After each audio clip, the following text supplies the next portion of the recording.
Hello guys. Android के room database tutorial के next part में आप लोगों का एक बार फिर से स्वागत है।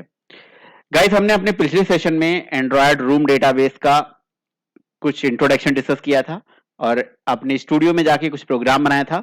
अगर आपने ये पहला सेशन नहीं देखा है तो मेरे चैनल पे यहाँ पे जाके देख सकते हैं। प्लेलिस्ट में मैंने रूम डेटाबेस का एक अलग वीडियो बनाया हुआ है और जिसमें आपको फर्स्ट सेशन में आपको ये समझ में आ जाएगा कि रूम डेटाबेस बेसिकली है क्या, इससे हमें क्या फायदे हैं, क्या एडवांटेजेस हैं, राइट। सो आपने देखा, हमने लास्ट सेशन में बस हमने एक सिंपल सा एंड्रॉइड स्टूडियो में प्रोजेक्ट बनाया था और उस प्रोजेक्ट में हमने क्या किया था, जस्ट एक एंड्रॉयड की जो डिपेंडेंसी थी, सॉरी रूम डेटाबेस की जो डिपेंडेंसी थी वो हमने ऐड कर दिया था। यानी कि डिपेंडेंसी में दो डिपेंडेंसी आती है बेसिकली। एक आता है हमारा रूम का रन टाइम और दूसरा आता है रूम का कंपाइलर। ये दोनों डिपेंडेंसी ऐड कर देना होता है। देन उसके बाद जो भी हम मॉडल क्लास बनाते हैं उसके लिए मैंने एक यहाँ पे क्लास क्रिएट कर लिया था और मॉडल क्लास को यहाँ पे एंटिटी क्लास बोला जाता है और उसके साथ @एंटिटी करके यहाँ पे एनोटेशन यूज करा जाता है। तो देखिए, यहाँ पे सारी चीजें बहुत आसान होने वाली हैं। रूम डेटाबेस में मेनली तीन चीजों का मेन यूज होता है। एक तो आपका ये एंटिटी हो गई और दूसरा हमारा होता है कोई एक connection provider, dB provider, right. तो उसके लिए हम क्या कर लेते हैं, एक अनदर पैकेज क्रिएट कर लेते हैं डीबी नाम से, है ना, या रूम डीबी नाम से बना लीजिए, आपकी इच्छा है। और इस पैकेज के अंदर एक क्लास क्रिएट कर लीजिए डेटा बेस प्रोवाइडर, राइट। तो यहाँ पे डेटाबेस प्रोवाइडर करके हम एक क्लास क्रिएट कर लेते हैं, राइट। और ये हमारा डीबी के अंदर डेटाबेस प्रोवाइडर क्लास हो गया, मॉडल हमारा यहाँ पे हो गया। और एक नया फोल्डर क्रिएट कर लेते हैं इसी के अंदर, पैकेज एक्टिविटीज के लिए, राइट। और हम जो भी अपनी एक्टिविटी है, इवन मेन एक्टिविटी भी इसी के अंदर ड्रैग एंड ड्रॉप कर देते हैं, उसको रिफैक्ट कर लेते हैं। ओके, तो सारी एक्टिविटीज जो है हमें बेसिकली एक्टिविटी फोल्डर के अंदर ही रखना चाहिए। ओके, तो यहाँ से हम एप्लीकेशन को, सॉरी प्रोजेक्ट को यहाँ से रिफ्रेश कर लेंगे, एक बार रीलोड कर लेंगे फ्रॉम डिस्क। ये बेसिकली यहाँ पे रिफैक्टरिंग में कुछ प्रॉब्लम आ रहा है, एक बार दोबारा हम कॉपी पेस्ट कर लेते हैं और मेरे ख्याल से ऑलरेडी एग्जिस्ट है यहाँ पे। और मे बी ये प्रोजेक्ट को दोबारा हम रीलोड करें या रिफ्रेश करेंगे तो ये आ जाएगा, है ना। सो चलिए ठीक है, कोई दिक्कत नहीं है, अभी वो दिख जाएगा। यहाँ से हम प्रोजेक्ट को एक बार रीबिल्ड कर लेते हैं, राइट।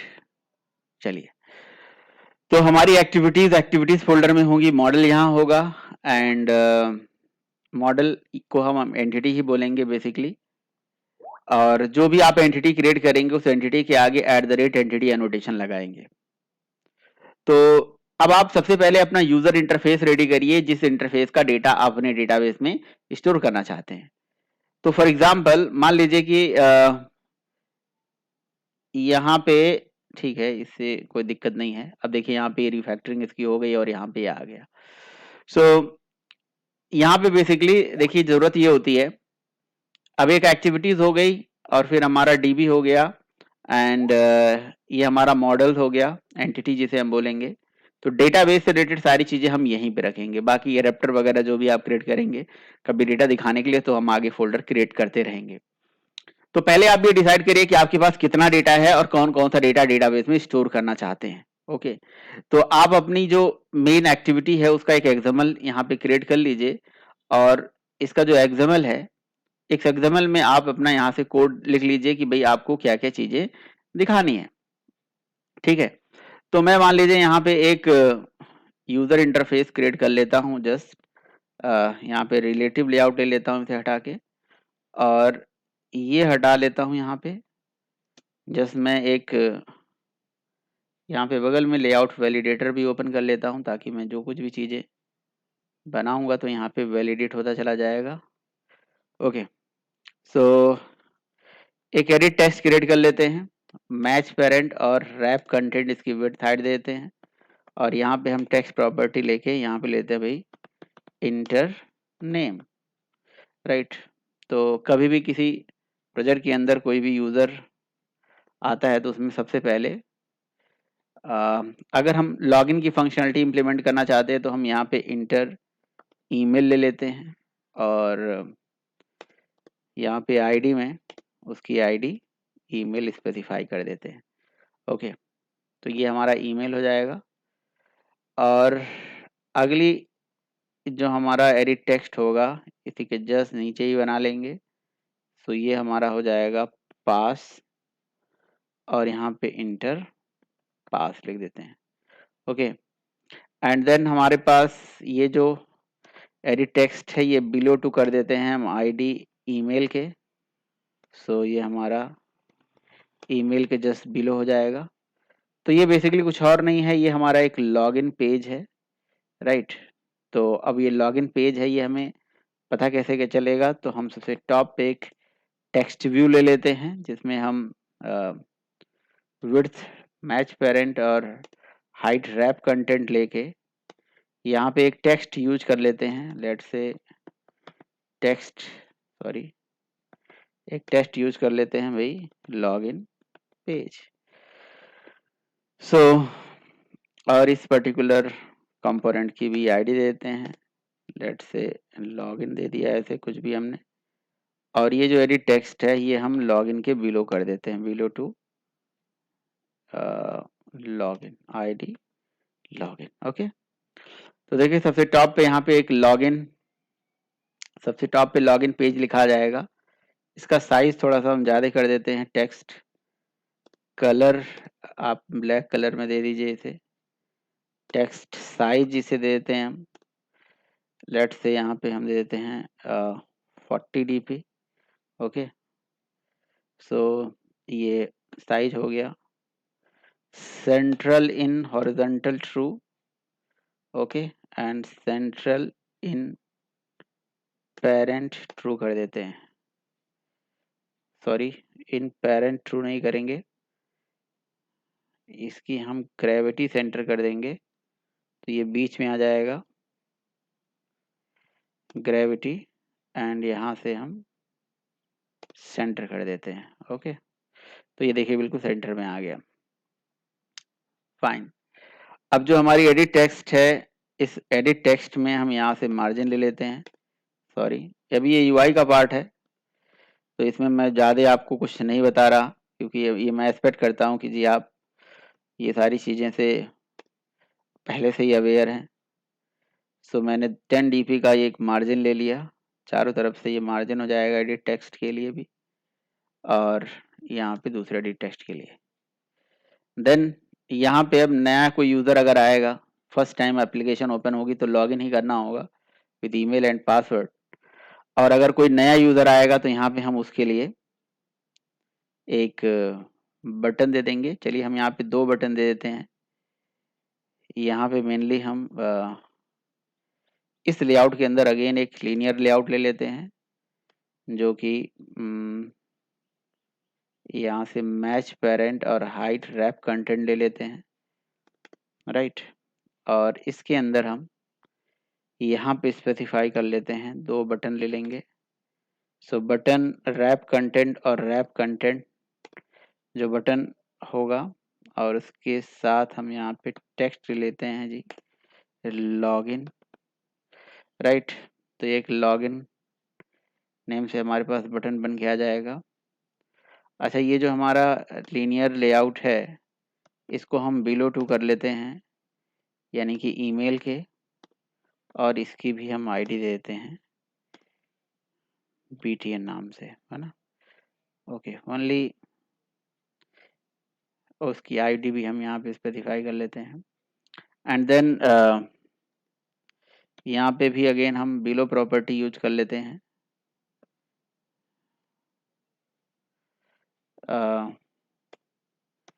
ये लेआउट हमारा, ओह सॉरी, तो मैं यहाँ से मार्जिन ले लेता हूँ बेसिकली।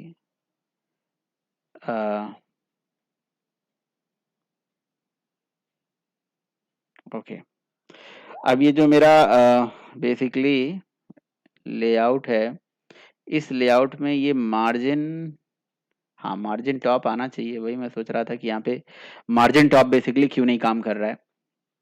तो लेट्स से मैं यहाँ पे मार्जिन देता हूँ 30 डीपी का, तो 30 डीपी का हमारा एक मार्जिन हो जाएगा ऊपर से, जो कि अभी सफिशियंट नहीं है। यहाँ पे 60 ले लेते हैं, राइट। तो ये थोड़ा सा नीचे आ जाएगा। और जैसे हमने ये लॉगिन बटन बनाया है, इसी तरह से हम एक दूसरा बटन भी क्रिएट कर लेते हैं कॉपी पेस्ट करके, और एक रजिस्टर के लिए, अगर कोई नया यूजर होगा तो उस केस में रजिस्ट्रेशन करेगा। अब इसकी जो विड्थ है वो हम यहाँ पे मैच पेरेंट, ओके, विड्थ हम यहाँ पे बेसिकली रैप कंटेंट यहाँ पे हमने लिया है, ठीक है। अब यहाँ पे हम एक प्रॉपर्टी यूज करेंगे वेट सम, जिसमें हम यहाँ पे 2 ले लेते हैं और एक एक वेट दोनों को देते हैं, वेट 1 यहाँ असाइन कर देते हैं, और इस वाले बटन को भी हम वेट यहाँ पे 1 असाइन कर देते हैं, राइट। और चूंकि इस बटन के बीच में यहाँ पे कोई मार्जिन नहीं है, इसलिए उतना बढ़िया दिख नहीं रहा है। तो लेट से हम यहाँ पे एक 20 डीपी का मार्जिन ले लेते हैं, ओके। तो इस तरह से ये जो हमारा बटन होगा, इसकी 20 डीपी की मार्जिन और इसकी 20 डीपी की मार्जिन की वजह से ये दोनों एकदम बिल्कुल परफेक्ट तरीके से दिख रहे हैं। देखिए, एक हमारा लॉगिन के लिए होगा, तो ये लॉगिन पेज हमारा रेडी हो गया है ना। ये सेम लॉगिन पेज हम क्या करेंगे, कॉपी करेंगे, और इसी लॉगिन पेज से हम एक अनदर एक्टिविटी क्रिएट कर लेते हैं, लेट्स से रजिस्टर एक्टिविटी। तो यहाँ पे राइट क्लिक कर लेते हैं और यहाँ से एक क्लास क्रिएट कर देते हैं, इम्पटी, राइट, इम्पटी एक्टिविटी। इसका नाम देते हैं हरी रजिस्टर एक्टिविटी, ओके। सो रजिस्टर एक्टिविटी, जो भी एक्टिविटी हम बनाते हैं ना, उसका नाम हमें इस तरह से दे देना चाहिए, और यहाँ से हम इसको इंपोर्ट कर लेते हैं क्लास को। इसका जो एक्सएमएल होगा उस एक्सएमएल में जाएंगे, और इस एक्सएमएल के हम कोड व्यू में यहाँ से जाके जो भी वहाँ से कोड था यहाँ से कॉपी पेस्ट कर देते हैं, राइट। तो यहाँ पे थोड़ा सा हमारा टाइम बचेगा, और ये हमारा कॉन्टेक्स्ट जो होगा ये रजिस्टर एक्टिविटी हो जाएगी। और अगेन यहाँ पे हमारे पास अब यहाँ 2 बटन की ज़रूरत नहीं होगी, राइट। यहाँ पे 2 बटन की ज़रूरत नहीं होगी, एक ही बटन की ज़रूरत होगी, वो होगा हमारा रजिस्टर, ओके। सो और हमें यहाँ पे वेट सम भी यूज करने की ज़रूरत नहीं है ना। तो ये पूरा का पूरा रजिस्टर बटन हमारा दिख जाएगा इतना बड़ा। अब यहाँ पे हमें क्या क्या चीज़ें लेनी है वो आप डिसाइड कर सकते हो। सो किसी भी एप्लीकेशन में जनरली हम अगर साइन अप भी करवाते हैं तो नेम से करवाते हैं, ईमेल और मोबाइल पासवर्ड, ये 4 चीज़ें होती हैं। तो यहाँ पे एक मैं सॉरी, टेक्स्ट व्यू की ज़रूरत नहीं है, सॉरी, टेक्स्ट व्यू नहीं, टेक्स्ट व्यू की ज़रूरत हमें रिपीट नहीं करना है। मेनली हमारा टेक्स्ट व्यू तो यही रहेगा, एक ही टेक्स्ट व्यू से हमारा काम चल जाएगा। हमें यदि टेक्स्ट को अपने रिपीट करना है, तो यदि टेक्स्ट को मैं कॉपी और पेस्ट करूँगा 2 बार, यहाँ पे सबसे टॉप पे जो हमारा यदि टेक्स्ट है, इसकी आईडी हम देते हैं नेम, और यहाँ पे एंटर कर देते हैं इंटर नेम, राइट, ओके। दूसरा जो होगा वो हमारा होगा इंटर मोबाइल, ओके, और इसकी आईडी हम देते हैं जी मोबाइल, और यहाँ बिलो टू हम कर देंगे नेम के, राइट। तो ये एक चीज़ हो जाएगी, बाकी सारी चीज़ें वही रहेंगी। यहाँ पे इंटर मोबाइल, इसकी आईडी हो जाएगी मोबाइल, और यहाँ बिलो टू मोबाइल कर देते हैं, राइट। यहाँ पे बिलो टू मोबाइल हो जाएगा, ओके। सो इस तरह से देखिए हमारा लेआउट वैलिडेटर सामने अभी ओपन है, और ये जो लॉगिन हमने पेज लिखा हुआ है, इसका नाम यहाँ पे रजिस्टर पेज लिख देंगे, रजिस्टर पेज। तो देखिए बेसिकली लॉगिन ना करके रजिस्टर लिख दीजिए, वैसे लेबल का नाम कुछ भी यहाँ पे हो सकता है। सो इसकी जो आईडी होगी यहाँ पे ये बिलो टू हो जाएगा इस रजिस्टर के नेम, और ये मोबाइल नंबर की आईडी ये है, ये बिलो टू हो जाएगा नेम के, और ये जो है ये बिलो टू हो जाएगा ईमेल के, नो मोबाइल नंबर के और इसकी ईमेल है, और अगला वाला जो एडिट टेक्स्ट है वो पासवर्ड है, यहाँ पे हम बिलो टू कर देंगे ईमेल के, दैट्स फाइन। देखिए सारा चीज यहाँ पे बन के आ गया हमारा। सो नेम हो गया, मोबाइल हो गया, ईमेल एंड पासवर्ड। तो जब रजिस्टर बटन पे हम क्लिक करेंगे तो एप्लीकेशन में रजिस्ट्रेशन होगा। तो हमारे पास फील्ड कितने आएंगे, डेटा कितना आएगा, name, mobile, email and password. तो उसी पर्टिकुलर चीज को माइंड में रखते हुए हम यूजुअली क्या करते थे अपनी बीन क्लास में, मॉडल क्लास में, उतने प्राइवेट डेटा मेंबर लेते थे, राइट।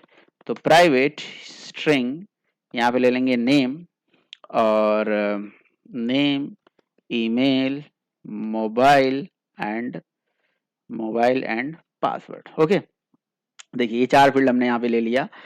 अब देखिए होता क्या है कि यहाँ पे जब हम इस पर्टिकुलर प्राइवेट डेटा को बनाते हैं तो इसका हमें सेटर गेटर बनाना पड़ता है ताकि हम इस डेटा को फर्दर कहीं पे एक्सेस कर पाएं। तो हमने इसका जी देखिए यहाँ पे जनरेट कर दिया setter and getter. Okay okay कर दिया तो इसका सेटर एंड गेटर बन के आ जाएगा। अब अभी तक देखिए ये नॉर्मल क्लास होती थी, लेकिन अगर मैंने इसके साथ एंटिटी लगा लिया तो हाइबरनेट का जो सॉरी नॉट हाइबरनेट, मुझे हाइबरनेट इसलिए याद आ रहा है क्योंकि हम ORM बेस्ड इंप्लीमेंटेशन पढ़ रहे हैं, तो ये चीज हाइबरनेट में भी इंप्लीमेंट होती है। तो जो हमारा रूम डेटाबेस है ना, रूम डेटाबेस को कैसे पता चलेगा कि ये जो क्लास है ये एक एंटिटी क्लास है और इस क्लास का ही एक ऑब्जेक्ट हमें डेटाबेस में स्टोर करना है ना। तो इसके आगे हम जब एंटिटी एनोटेशन यूज करते हैं, ये एंटिटी एनोटेशन तभी आएगा जब देखिए लाइब्रेरी इंपोर्ट होगी, तो इसलिए आपको ऑब्वियस है कि आपको लाइब्रेरी इंपोर्ट कराना है। अब देखिए यहाँ पे एंटिटी आपने लगाया, एंटिटी लगाने से ये क्लास बन जाएगी एंटिटी। डेटाबेस के रिस्पेक्ट में एंटिटी का मतलब क्या, एक रिकॉर्ड होता है, एक यूजर के एक रिकॉर्ड को हम एक एंटिटी बोलेंगे, है ना। तो एक एंटिटी जो है हमारे डेटाबेस में यहाँ पे रिप्रेजेंट होने वाला है, राइट। तो इस पर एक एंटिटी एनोटेशन के माध्यम से ये पता चलेगा कि एंटिटी क्लास है। लेकिन अब ये कैसे पता चलेगा कि भैया इसके अंदर इतने फील्ड और इन फील्ड के लिए टेबल बनाना है। तो क्या यहाँ पे ऐसा कोई एट्रीब्यूट होता है टेबल, ये देखिए यहाँ पे टेबल पे एट्रीब्यूट होता है। तो अगर सपोज करो आपने ये टेबल एट्रीब्यूट जो है ऑप्शनल है, बट आप डिफॉल्ट देखिए यहाँ पे लिखा हुआ है, डिफॉल्ट करके कुछ लिखा हुआ है, तो अगर आपने टेबल करके अपने टेबल का नाम नहीं बताया कि किस नाम से टेबल बनाना है, तो इसका मतलब ये होगा कि रूम डेटाबेस में टेबल नहीं क्रिएट करना है हमें, ये अपने आप टेबल क्रिएट करने वाला है। तो देखिए आपको टेबल भी चीजें लिखनी ऑप्शनल है, आप मैंडेटरी नहीं है, ऑप्शनल है, लिखो या ना लिखो। तो किस नाम से टेबल बनाएगा, जो आपकी बीन क्लास होगी यानी कि परसिस्ट क्लास होगी, मॉडल क्लास होगी, जो भी आप बोलिए, क्योंकि परसिस्ट क्लास इसलिए बोलते हैं क्योंकि इसका एक ऑब्जेक्ट डेटाबेस में परसिस्ट होने वाला है रूम डेटाबेस के अंदर। तो एंट्री लगा दिया तो इसका मतलब इसका एक ऑब्जेक्ट डेटाबेस में जाने वाला है। तो बस, और इसके लिए टेबल क्या बनेगा, अब यूजर नाम से ही बन जाएगा भाई, आपने कुछ बताया नहीं तो। और कॉलम किस नाम से बनेगा, जो हमारे प्राइवेट डेटा है इनके नाम से बन जाएगा, है ना। तो जो प्राइवेट डेटा है आप चाहें तो यहाँ पे करके कॉलम इन्फो करके एक है ना टैग होता है, ये लगा लीजिए और यहाँ पे अपने कॉलम का नाम दे दीजिए। ये देखिए सबका नाम दिया है, आप टाइप वाइप सब बता सकते हो। बट ये भी देखिए डिफॉल्ट जहां लिखा हुआ है, इसका मतलब ये हो गया कि ये चीज डिफॉल्ट होता है। तो क्या डिफॉल्ट होता है, मतलब डिफॉल्ट का मतलब ये है कि जो हमारी फील्ड का नाम है ये हमारे डेटाबेस में कॉलम बन जाएंगे अपने आप, दैट्स इट। तो बस एंट्री लगाना है। हाँ बस देखिए यहाँ पे एक चीज है कि आपको एक प्राइमरी की जरूर ले लेना चाहिए, है ना। डेटाबेस में तो डेटाबेस का एक स्टैंडर्ड नियम है, नॉर्मलाइजेशन का कंसेप्ट है कि आपको, तो यहाँ प्राइमरी की मैं अलग से एक ले लेता हूँ और आपको एक चीज समझाने के लिए कि यहाँ पे प्राइमरी की भी हमें, है ना, जैसे मैंने आईडी करके एक प्राइमरी की ले लिया, है ना, प्राइवेट आईडी करके एक प्राइमरी की ले लिया। अब इस प्राइमरी की को हमें इंजेक्ट नहीं करना है, इसका डेटा डेटाबेस में हमें नहीं भेजने की जरूरत है। चलिए मैं इसका सेटर गेटर जनरेट कर लेता हूँ, तो जनरेट और इसका सेटर गेटर बना लेता हूं। तो ये हम चाहें तो हाइबरनेट के अंदर ऐसा भी कंसेप्ट है कि ये जो डेटाबेस है ना, इसकी प्राइमरी की अपने आप जनरेट हो गया जाएगी, है ना। तो इसके लिए एनोटेशन होता है, आपको एनोटेशन यूज करना पड़ेगा। ठीक है, एक काम कर लेता हूं, थोड़ा सा अच्छा लगेगा देखने में। यहाँ पे प्राइवेट डेटा, और ये जो प्राइवेट डेटा नीचे चला गया है ना, इसको यहाँ से कट कर लेते हैं। तो डेटा मेंबर ऊपर होना चाहिए, मेंबर फंक्शन नीचे, तो देखने में थोड़ा सा विजिबिलिटी अच्छी लगती है, आपकी अपनी अंडरस्टैंडिंग है। तो मैं यहाँ पे लगा देता हूँ, क्या लगा देता हूँ। देखिए लिखते ही पूरा खानदान आ जाता है यहाँ पे कि हमारे रूम डेटाबेस में कितने नोटेशंस हैं। तो आपको पढ़ना क्या है, ये नोटेशन पढ़ने हैं। अब आप सोचो कि आपने प्राइमरी लगा दिया तो प्राइमरी की बन गई, उसके बाद यहाँ पे ऐसे पैरेंथेसिस लगाइए, ऐसे कंट्रोल स्पेस करिए, देखिए ऑटो जनरेटेड और आप लिख दीजिए ट्रू, बस हो गया खत्म, दैट्स इट। बस इतना ही लिखने से इस पर्टिकुलर फील्ड की वैल्यू हमें नहीं देनी है, ये एक फील्ड अपने आप डेटाबेस में बन जाएगा और वो ऑटो इंक्रीमेंट होना शुरू हो जाएगा अपने आप। 1 2 3 प्राइमरी की है और ऑटो इंक्रीमेंट कर देगा, तो हमें बार बार इसकी हैंडलिंग भी करने की जरूरत नहीं पड़ेगी। ठीक है, इसी आईडी के बेसिस पे हमें पता लगा दिया जाएगा कि हमारा डेटाबेस में डेटा जा रहा है कि नहीं। तो देखिए ओवरऑल हमें क्या करना है, बस एक एंटिटी क्लास बनानी है। और कैसे हमने बनाया, बस एनोटेशन लगा के, हर एक क्लास के आगे @ लगाइए, बस @ एंटिटी, @ प्राइमरी की लगाने से आपका जो डेटाबेस है, सॉरी ये जो फील्ड है ये प्राइमरी की बन जाता है। आप चाहे तो ईमेल के आगे भी लगा सकते हैं, ऐसा कोई दिक्कत नहीं है, किसी भी फील्ड के आगे लगा सकते हैं। और आप कई बार देखते होंगे कई लोग यहाँ पे @ कॉलम करके लगाते हैं, कॉलम इन्फो, कॉलम का नाम देने के लिए।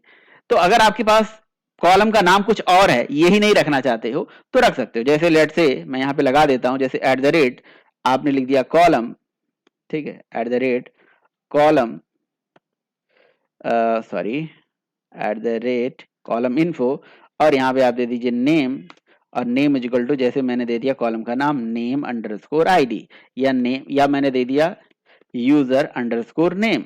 तो लेकिन अब आपको इंडिविजुअली सबके आगे लगाना पड़ेगा, राइट। तो आपको यहाँ से इसे ब्रेक करके पहले वाले के साथ ये, फिर इसी तरह से दूसरे वाले के साथ, फिर तीसरे वाले के साथ। तो मैं अपनी कॉम्प्लेक्सिटी बढ़ा नहीं रहा हूँ, इसलिए मैं ये कॉलम इन्फो यहाँ पे मैं यूज नहीं करता, ठीक है। तो बेटर अंडरस्टैंडिंग के लिए आपको पता होना चाहिए कि जी हमारे डेटाबेस में कौन सा फील्ड होगा जो हमारी प्राइवेट डेटा होगा, इसी का एक ऑब्जेक्ट डेटाबेस में जा रहा है। बहुत से लोग यहाँ पे टेबल की करके भी टेबल का नाम देते हैं कि भैया इस नाम से टेबल बन के आ जाना, बट हमें टेबल बनाने की अलग से बताने की जरूरत नहीं है, क्योंकि हमारे पास जो ये क्लास है इसी के नाम से टेबल वहां पे बन के आ जाने वाला है। ओके, तो ये हमारी एंटिटी क्लास हो गई, जो पहला चीज हो गया। अब देखिए दूसरा चीज क्या करना है, जो एंटिटी क्लास हो गई। अब एंटिटी क्लास के बाद आपको क्या करना है, दूसरा जो सबसे इंपॉर्टेंट पार्ट होगा कि आपको डेटाबेस का एक डाओ क्रिएट करना पड़ेगा, एक डाओ क्रिएट करना पड़ेगा। और डाओ के साथ साथ आपको क्रिएट करने पड़ेगा एक हैंडलर, डेटाबेस का हैंडलर क्लास क्रिएट करना पड़ेगा, है ना। तो डाओ बेसिकली यहाँ पे एक इंटरफेस होता है ना। अब ये डाओ क्या होता है, डाओ का जो फुल फॉर्म होता है data access object, data access object, ठीक है। तो मैं यहाँ पे जाऊंगा, डेटाबेस के अंदर जाऊंगा, और देखिए कई जगह पे मैंने देखा है कि ये इसको जो मॉडल्स मैंने लिखा हुआ है, इसको मॉडल ना लेके ये जो है ये बेसिकली एंटिटी ले लेते हैं, क्योंकि ये एंटिटी क्लासेस एंटिटी @ से रिप्रेजेंट होते हैं। ओके, तो आप एंटिटी ले सकते हैं, यहाँ पे इसका नाम, फोल्डर का नाम एंटिटी ले सकते हो, ये तो जस्ट एक कन्वेंशन है, स्टैंडर्ड है। तो अगली जो क्लास मैं बनाने जा रहा हूँ वो, क्योंकि यूजर के लिए बनाने जा रहा हूँ डाओ, तो आप चाहें तो डाओ के लिए अलग से फोल्डर भी क्रिएट कर सकते हैं, ऐसा कोई दिक्कत नहीं है। ये जो डीबी है, चलिए डीबी प्रोवाइडर है, बट आप अलग से एक फोल्डर क्रिएट कर लीजिए और एक क्लास बना लीजिए, इवन आप डाओ करके, यूजर डाओ, राइट। नहीं, पहले तो आप एक क्या करेंगे, एक पैकेज क्रिएट करेंगे, न्यू करके एक पैकेज क्रिएट करेंगे और जिसका नाम रख देंगे जी डाओ। ओके, अब सारे डाओ जो है इसी के अंदर रखेंगे, चाहे वो यूजर डाओ हो, चाहे लॉगिन डाओ हो, चाहे रजिस्टर डाओ हो, आप यहाँ पे रख सकते हो, है ना। ऐसे बहुत सारे डाओ आप क्रिएट करोगे तो यहाँ पे आप बना सकते हो। अब क्लास में जाता हूं मैं, जिसका नाम रख देता हूं, मैं सारे यूजर्स की हैंडलिंग जो है यहीं पे करने वाला हूं, तो मैंने लिख दिया यूजर डाओ, ठीक है। तो यूजर डाओ मैंने यहाँ पे क्लास क्रिएट कर दिया। Okay, so basically user DAO जो है ना, ये क्लास नहीं होगा, सॉरी, ये एक इंटरफेस होता है ना। तो वेरी सॉरी, तो मैं न्यू करके यहाँ पे थोड़ा सा, मैं यहाँ पे जल्दबाजी कर गया, क्लास पे आप क्लिक करेंगे तो यहाँ पे एक इंटरफेस आएगा, है ना। तो आप यूजर डाओ क्या करेंगे कि इंटरफेस क्रिएट कर देंगे, है ना। ओके, ऑलरेडी, तो ये मैं डिलीट कर देता हूँ। ओके, इसकी डॉट क्लास फाइल उसी नाम से ये बनने नहीं दे रहा है, ठीक है। तो इसे मैंने यहाँ से सेलेक्ट करके इसे डिलीट कर दिया, ठीक है। तो यूजर डाओ बेसिकली एक इंटरफेस होता है।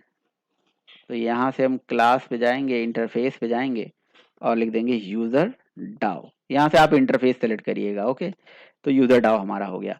अब देखिए इन्होंने जो इससे कुछ होता नहीं है, बट ये है कि आपको जो भी डाओ होते हैं ना, जो भी डाओ इंटरफेसेस होते हैं, ये मतलब जो रूम वाले हैं, ये कहते हैं, रूम डेटाबेस क्रिएटर कहते हैं कि जो भी आप डाओ क्रिएट करिए ना, उसके साथ एक एनोटेशन यूज कर दीजिए @डाओ, जिससे रीडेबिलिटी भी बढ़ेगी और हाइबरनेट यानी कि रूम डेटाबेस को, सॉरी बार बार मैं हाइबरनेट बोल रहा हूँ, रूम डेटाबेस को भी समझने में आसानी होगी। ओके, अब ये यूजर डाओ जो होगा, इसमें यूजर की स्पेसिफिक फंक्शनलिटी जो भी आप करना होगा कर लीजिएगा, कल को सपोज करो आप किसी प्रोडक्ट को गेट करने का डाउ क्रिएट कर रहे हो तो यहीं पे आप डाउ क्रिएट कर सकते हो। ओके, तो मैं यहाँ पे बेसिकली इंसर्ट डेटा इंसर्ट करने के लिए एक मेथड क्रिएट करूंगा। तो इंटरफेस में तो आपको पता ही है कि मेथड की डिक्लेरेशन होती है, तो हमने एक पब्लिक वाइड और यहाँ पे एक मेथड बना दिया जी ऐड यूजर या इंसर्ट यूजर, जो भी आपको अच्छा लगे। इंसर्ट यूजर के नाम से एक मेथड क्रिएट कर लीजिए। अच्छा, अब ये जो मेथड होगा, इस मेथड में जो पैरामीटर जाएगा, हमें पता है कि ये यूजर का टाइप का है, तो यूजर टाइप का ही आप ले लीजिए। अब यूजर टाइप की कितनी वैल्यूज आ सकती हैं? बहुत सारी वैल्यूज आ सकती हैं। इसमें 3 बिंदे लगा दीजिए, वेरिएबल लेंथ आर्गुमेंट लिख लीजिए और यहाँ पे लिख दीजिए यूजर। अब इसमें जो है वेरिएबल टाइप के, यूजर टाइप के ही बहुत सारा डेटा आ सकता है। ओके, अब देखिए ये तो हो गया हमारा ऐड के लिए, इंसर्ट के लिए स्पेशली। अब अगर आपको डिलीट वगैरह भी फंक्शनलिटी करनी है और इसी तरह से बहुत सारे मेथड आप क्रिएट कर सकते हो, लेकिन इस पर्टिकुलर मेथड से इंसर्ट की फंक्शनलिटी होने वाली है। ये आप मतलब ये हमारे रूम डेटाबेस को कैसे पता चले, तो इसके लिए आप @ यहाँ पे एनोटेशन होता है इंसर्ट, दैट्स इट, खत्म। बस @ इंसर्ट लिखना है। अब कल को अगर आपको डेटाबेस से कोई डेटा फेच करना है तो फेच के लिए भी आप यहाँ पे ऐसे मेथड क्रिएट कर सकते हैं।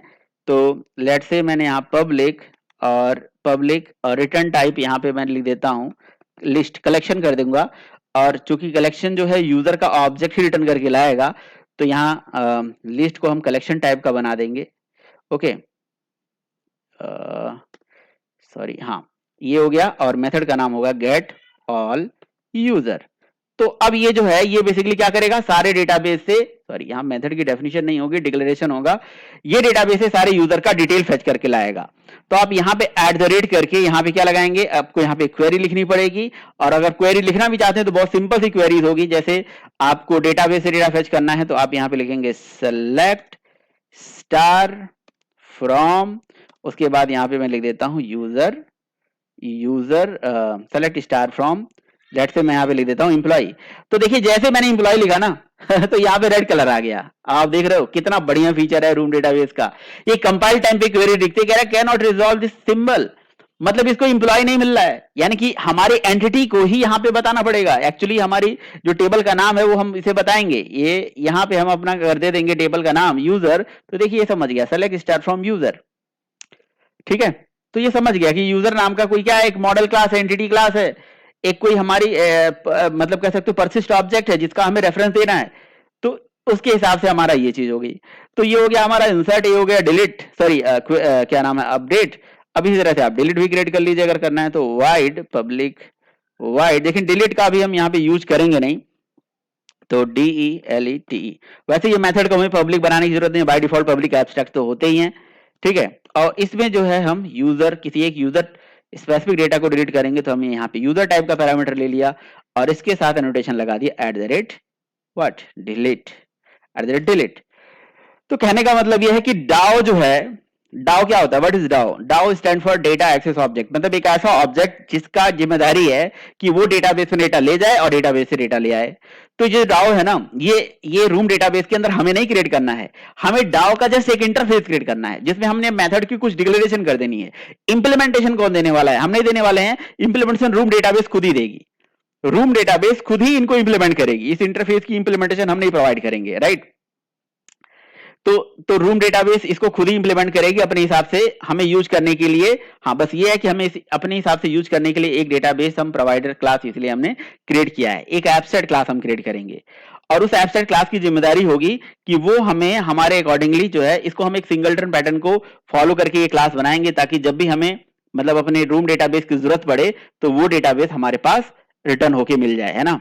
तो इसको हमें क्रिएट करना पड़ेगा और ये क्लास जो है एब्स्ट्रैक्ट क्लास क्रिएट कर लेते हैं, है ना। तो चलिए एब्स्ट्रैक्ट क्लास बना देते हैं। अब ये जो क्लास होती है बेसिकली कोई भी एक क्लास हम क्रिएट करते हैं जो हमारा डेटाबेस प्रोवाइडर क्लास होती है और इस क्लास को हम एक्सटेंड कर देते हैं मेनली किससे, रूम डेटाबेस से, है ना। तो जो रूम डेटाबेस है उससे हम एक्सटेंड करा देंगे, ये पहला स्टेप है, फर्स्ट स्टेप। और जो दूसरा स्टेप है कि इस एब्स्ट्रैक्ट क्लास के अंदर एक एब्स्ट्रैक्ट मेथड रखेंगे, समझ रहे हो, जो हमें यूजर का डाउ रिटर्न करके देगा, गेट यूजर डाउ, ठीक है। और ये जो मेथड होगा इसको हम एब्स्ट्रैक्ट बनाएंगे और इसका जो रिटर्न टाइप होगा वो क्या होगा, यूजर डाउ टाइप का होगा। तो हम एक मेथड क्रिएट कर देंगे गेट यूजर डाउ गेट यूजर डाउ, जो यूजर का डाउ रिटर्न करके देगा, गेट यूजर डाउ, लेकिन इसका जो कह सकते हो कि रिटर्न टाइप है वो इंटरफेस टाइप का है, यानी कि ये एब्स्ट्रैक्ट क्लास है, इस एब्स्ट्रैक्ट क्लास के मेथड का रिटर्न टाइप ये इंटरफेस टाइप का हमने बना दिया, राइट। तो अब हमें कहीं ना कहीं एक मेथड क्रिएट करना पड़ेगा, एक ऐसा मेथड, एक ऐसा सिंगलटन मेथड जो हमें कनेक्शन प्रोवाइड करके देगा। सो पब्लिक रिटर्न टाइप, अभी मैं वाइड लिख लेता हूं, और मेथड का नाम गेट डीबी कनेक्शन, ठीक है, गेट डीबी कनेक्शन नाम का हमने एक मेथड बना लिया। लेकिन जैसे हम अपने जेडीबीसी में बनाते आ रहे हैं गेट डेटाबेस कनेक्शन, और अगर ये मेथड को हमें ऐसा बना देना है कि भाई कहीं पे एक्सेस हो जाए, क्लास के नेम से एक्सेस हो जाए, इसको हम स्टैटिक क्रिएट कर देते हैं, राइट, इसको स्टैटिक बना देते हैं। तो स्टैटिक बनाने से क्या हो जाएगा कि ये पर्टिकुलर मेथड क्लास के नेम से कहीं पे भी कॉल करा दिया जाएगा, ओके। लेकिन इस मेथड का रिटर्न टाइप वाइड लिखने से तो कुछ फायदा होगा नहीं, तो इस मेथड का जो रिटर्न टाइप होगा हम क्या करेंगे, हम अपने ही क्लास का जो ऑब्जेक्ट है वो रिटर्न कराएंगे, और हमारी क्लास किसको एक्सटेंड कर रही है, रूम डेटाबेस को। तो कहीं ना कहीं रूम डेटाबेस का जो कंसेप्ट है वो हमारी, मतलब हमारी क्लास अगर रूम डेटाबेस को एक्सटेंड कर रही है तो हमारी क्लास का जो एक इंस्टेंस है वो रूम डेटाबेस टाइप को, यानी कि रूम डेटाबेस को रिप्रेजेंट करेगा। मेरी बात समझ में आ रही है?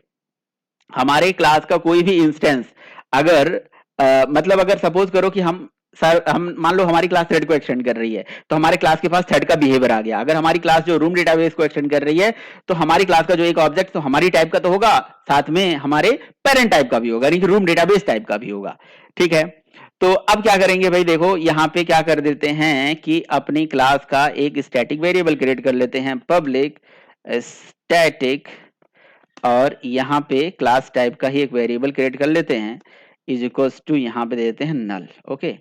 तो ये जो होगा बेसिकली हमारी क्लास का एक इंस्टेंस होगा।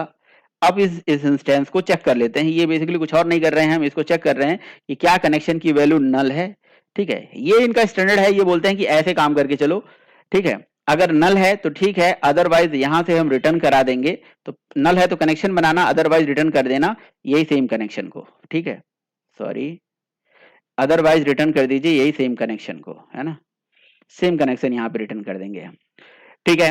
और अगर डेटाबेस का जो कंसेप्ट है, यहाँ पे डेटाबेस की वैल्यू नल है, तो बहुत ज्यादा कोड नहीं लिखना है हमें, नहीं कि बहुत ज्यादा कोड लिखना है, हम क्लास ही और ऑब्जेक्ट की बात करेंगे। तो हमारे पास बेसिकली रूम जो रूम हमारी क्लास है, ठीक है। तो रूम के अंदर बेसिकली, अब ये रूम क्लास है या हमारे पास बिल्कुल क्लास है, पब्लिक क्लास है कि रूम ऑब्जेक्ट क्लास को एक्सटेंड कर रहा है, तो रूम नाम की बेसिकली क्लास है हमारे पास। और रूम क्लास के अंदर एक हमारे पास मेथड है जिसका नाम है डेटाबेस बिल्डर। अब डेटाबेस बिल्डर कहता है कि भाई अगर सपोज करो कि किसी भी एक्टिविटी के लिए मुझे डेटाबेस बिल्ड करना है, तो आप अपना कॉन्टेक्स्ट पास करिए। तो पता है इस मेथड का जो पैरामीटर है वो हम किस टाइप का ले लेते हैं, हम वो लेते हैं कॉन्टेक्स्ट टाइप का। तो कोई भी एक्टिविटी जब इसको कॉल करेगी ना, तो अपना कॉन्टेक्स्ट पास करेगी, ठीक है। कोई भी जिसको भी कनेक्शन चाहिए होगा वो अपना कॉन्टेक्स्ट पास करेगी, और उस कॉन्टेक्स्ट को हम चेक करेंगे। अच्छा, डेटाबेस बिल्डर को हम पहला चीज कॉन्टेक्स्ट दे देंगे, कॉन्टेक्स्ट से एप्लीकेशन कॉन्टेक्स्ट निकाल लेंगे, context dot gate application context. और दूसरा, इसको दूसरा पैरामीटर चाहिए, वो हमारी क्लास का डॉट क्लास फाइल। तो यहां से हम अपनी क्लास का डॉट क्लास दे देंगे, राइट। इसके बाद इसके अंदर कुछ और मेथड हैं जो हम चलाएंगे, जैसे पहला मेथड होता है भाई अलाउ मेन थ्रेड क्वेरीज, और उसके बाद डॉट बिल्ड कर देंगे इसे, ठीक है, सॉरी, यहाँ पे डॉट बिल्ड कर देंगे, ओके। अब क्या होगा देखिए, अब बस इतना करने से हमारे यहाँ पे बेसिकली अभी एरर है, ओके। ये जो रिटर्न करेगा ये हमें दे देगा ये डेटाबेस हैंडलर का रेफरेंस, राइट, ओके। तो हमने जो है context dot gate application context यहाँ पे चला दिया है, सॉरी, और यहाँ पे हमने हाँ, सॉरी, कुछ एनोटेशंस हमें यहाँ यूज करने पड़ते हैं। जैसे ये जो क्लास होती है, इस क्लास को हमें @डेटाबेस के थ्रू रिप्रेजेंट करना पड़ता है। ये क्लास तभी डेटाबेस क्लास मानी जाती है जब हम इसके आगे डेटाबेस लिख देते हैं। और डेटाबेस लिखने के बाद इस पर्टिकुलर क्लास को हमें एंटिटीज का नाम बताना पड़ता है कि हमारी एंटिटी क्लास का नाम क्या है। तो हमारी क्लास का नाम है यूजर डॉट क्लास, तो ये हमें बताना पड़ेगा। और दूसरा चीज हमें बताना पड़ता है वर्जन, ठीक है, कि हमारे डेटाबेस का वर्जन क्या होगा। तो मैंने यहाँ दे दिया वर्जन 1। अभी वर्जन मैंने 1 यहाँ पे क्यों दे दिया, क्योंकि देखिए अभी हम जब कोई भी एप्लीकेशन बनाते हैं तो उसमें कुछ ना कुछ वर्जन हम स्पेसिफाई करते हैं। तो इनिशियली हमने वर्जन 1 दे दिया है, बाद में हम इसका वर्जन चेंज भी कर देंगे, ओके। तो ये बहुत इंपॉर्टेंट है कि आपका जो डेटाबेस प्रोवाइडर क्लास है और उसके साथ डेटाबेस एनोटेशन यूज करना है। और यहाँ पे एंटिटीज करके हम एंटिटीज जो क्लास हमारी बनाई गई थी यानी कि मॉडल क्लास, बीन क्लास, उसका ऑब्जेक्ट यहाँ दे दिया, वर्जन यहाँ पे स्पेसिफाई कर दिया। और बाकी हमने यहाँ पे एक मेथड तो क्रिएट कर लिया है। ये मेथड को हम प्राइवेट ही रखते हैं, वैसे किसी भी टाइप का रख सकते हैं। तो प्राइवेट डेटाबेस प्रोवाइडर, ठीक है, डेटाबेस प्रोवाइडर टाइप का हमने एक वेरिएबल क्रिएट कर लिया जिसको इनिशियली चेक कर लिया। रूम बिल्डर, अभी देखिए यहाँ पे एरर क्यों आ रहा है कि एक्सपेक्टेड 3 एम्बिगुअस फाउंड। ओके, हाँ, एक चीज और हमें यहाँ पे पास करना होता है, सॉरी, डेटाबेस का नाम। आखिर ये से कैसे पता चलेगा कि हमें कौन सा डेटाबेस क्रिएट करना है? ठीक है, तो यहाँ पे लिखिए, मैं यहाँ पे लिख देता हूँ माई डीबी। ठीक है, माई डीबी रख देता हूँ अभी के लिए। तो देखिए यहाँ पे दैट्स इट, ये हो गई इसकी कहानी खत्म। अब देखिए करना क्या होता है कि यहाँ पे देखिए मेन 3 चीज का रोल है। ये एक पहली डेटाबेस क्लास हो गई, और दूसरी जो क्लास हो गई हमारी ये यूजर वाली क्लास हो गई। थोड़ा सा आपको अभी अजीब लग रहा होगा कि जी ये सारा चीज आपको हैंडल करना पड़ रहा है, बट ये बिलीव करिए आप, जब एक बार आप ओआरएम बेस्ड सोल्यूशन कोई भी पढ़ लेंगे, आपको किसी भी ओआरएम बेस्ड सोल्यूशन को समझ में आ जाएगा। चाहे वो रूम हो, चाहे वो हाइबरनेट हो, चाहे जेपीओ हो, चाहे किसी भी टाइप का, अगर एक चीज, एक कंसेप्ट आपको क्लियर हो जाएगा तो फिर आप मतलब उससे फेमिलियर हो जाएंगे और बहुत अच्छे से इसका यूज करेंगे। तो मेन हमारे पास एक डाओ हो गया, एक डेटाबेस प्रोवाइडर हो गया, एक यूजर क्लास हो गई। ये 3 क्लास आपके लिए नया है। अब इनका आपस में रिलेशन कैसे करना है और डेटा गेट कैसे करना है, गेट करके इसको स्टोर कैसे करना है, चलिए इसको हम अगले वीडियो में सीखते हैं। अगर वीडियो अच्छा लगा तो जरूर लाइक करिए, चैनल को सब्सक्राइब करिए, साथ ही बेल आइकन प्रेस कर लीजिए ताकि वीडियोस की नोटिफिकेशन मिले। Thank you so much.